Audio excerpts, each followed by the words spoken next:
I understand today that my friend David Lammy, the MP for Tottenham, is saying that he's been contacted by a lady whose son is slated for deportation tomorrow. So we actually do not know what is going on. And that is, in a way, part of the sort of ghastly, terrible mire that the government has put itself in.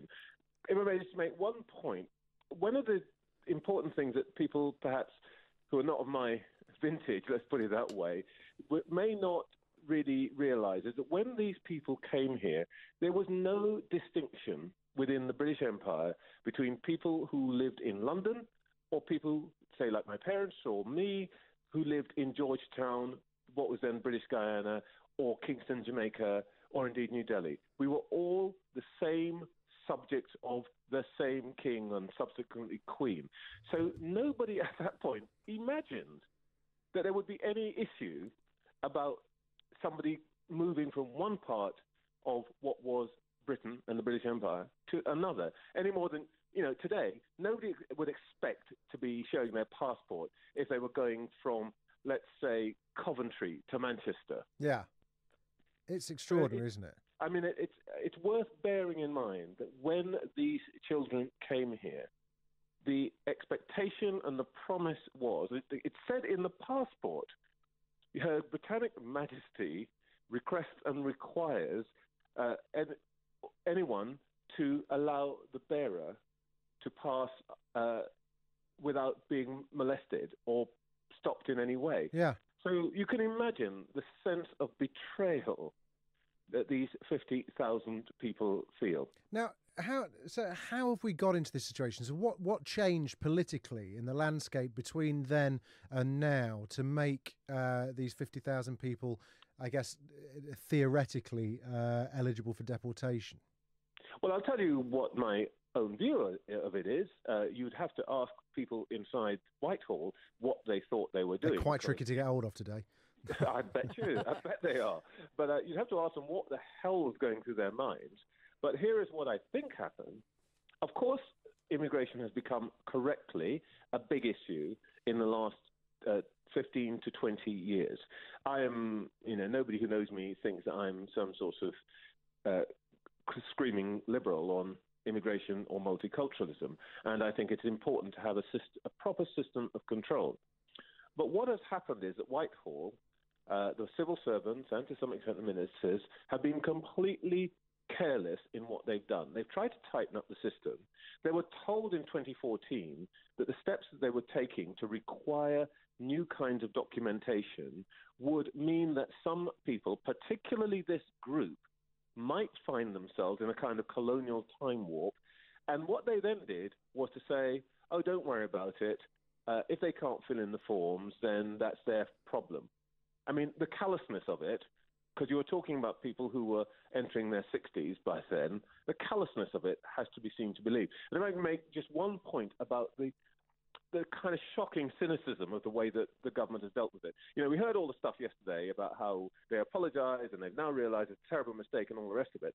I was on the telly last night next to a lady called Sonia Williams, who has for 4 years been trying to get the Home Office to deal with her case. They gave her, basically, computer says no. They took away her driving licence, lost her job. She can't claim benefits. Now, just a couple of hours before she went on Newsnight, the Home Office let it be known that they would call her today to try to sort out her case. Yeah. And you know what? They told Newsnight before they told her. Yeah, that's I think that speaks volumes. It kind of sums up what this is really about. This is not really about helping these people. It's about helping themselves. Getting the egg off their face. It's an apology by retrospect, isn't it? It's an apology in hindsight, which... Well, I mean, there's a technical element to this, as you kindly drew attention to. A long time, well, not that long ago, a while ago, I was chairman of the Equality and Human Rights Commission. One of the articles in the European Convention of Human Rights, to which we are still a signatory and which is signed into our law, is that you cannot apply legislation today to the past. That is to say, you can't expect somebody to have obeyed a law that you only just brought in 40 years ago, because that's completely mad and massively unfair. Yeah. But that's actually what this 2014 law has in effect done. What it said is that actually, if you didn't know in, let's say, 1975 or 1976, that you would need this set of documentation, today in 2018, you're going to be shown the door. Now, this is just, I mean, it's just a scandal. Yeah, yeah. And it has to be. I mean, it happens a lot over a lot of different kind of in different ways and places in government bureaucracy. But it's, you know, rarely does it have such devastating consequences. It's well, just I think awful.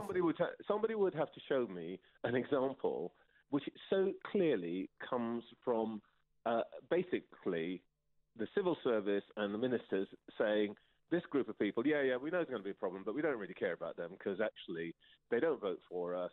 Nobody pays much attention to them. They aren't the sort of people who are going to get in the street and jump up and down and embarrass us. So let's just put them in a drawer somewhere. And if there's a problem, maybe we'll sort it out.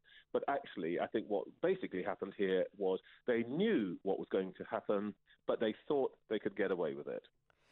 Trevor, you mentioned that you think that there are about 50,000 people who we're talking about here. Is there a list of names at all anywhere that has that was even historically taken? Not as far as I know. The figure for 50,000 or thereabouts comes from the Migration Observatory at Oxford University, who are probably the best and the most authoritative source in this area. Mm-hmm. I doubt if they actually have a list of names. I mean, that's part of the problem, actually. We don't know. And indeed, some of the people who would have been struck by this would not themselves have known that it was an issue until very recently. Because unless you, for example, needed a particular kind of hospital treatment, or you're applying for a driving license for the first time, or you're applying for benefits for the first time, it's unlikely that anybody would have asked you ever for this kind of documentation. This is a very recent thing for people who never for one moment imagined that they would be asked to prove that they are British. And by the way, sorry to rant, but no, you go for it. There are 9 million people in this country who do not have a passport. How is it that it is just this 57,000 who are suddenly getting letters saying, you have never had indefinite leave to remain, you can't have a driving license, and by the way, would you get out of the country in 2 months' time? Somebody needs to answer that question. No, absolutely. How do we move forward? I mean, obviously, you know, you can guarantee that this is going to be as fast-tracked as you can possibly get now. I mean, is it as simple as how are the government going to be able to find these people? Well, to be absolutely honest, Jamie, I wouldn't guarantee anything. But the manner in which, the shambolic manner in which they have managed things in the last 48 hours does not fill me with confidence that once the Prime Minister's attention is focused on it, that the machine is going to be able to fix it. But here are two things that they could do. First of all, they could say to all the public authorities, that is the DVLA, the NHS, the police, immigration authorities, that the burden of proof for this group of people has to be reversed. That is to say, at the moment, they're being treated as guilty until they can prove they're innocent. So what the government could simply do is to say, we're going to reverse that. They are innocent, they are British, until somebody else proves that they are absolutely not entitled to the benefits of being British people and the benefits of the taxes that they've paid for 50 years. The second thing that government can do is to have a look at the documentation that is required. Elsewhere in Europe, you don't have to have, a payslip for every year that you're in employment or proof that you live in a particular address. I mean, we all know, when you get all those letters saying, can you produce a utility bill and all the rest of it, it isn't always that easy. No. Now, imagine you have to do that for 45 years, going back to a place maybe in a different city that you left 4 decades ago. It's ludicrous. Now, what they could do is say, look, we're going to apply, ask for some different documentation. Can you get a solicitor or your priest? I mean, a lot of these people will have belonged to churches. Yeah. Can you get your minister to verify that you were that you were there in 1980 or whatever it is. Yeah. I mean, there are ways to solve this if, forgive me, if there's an appetite for it. If they gave a shit, and they don't.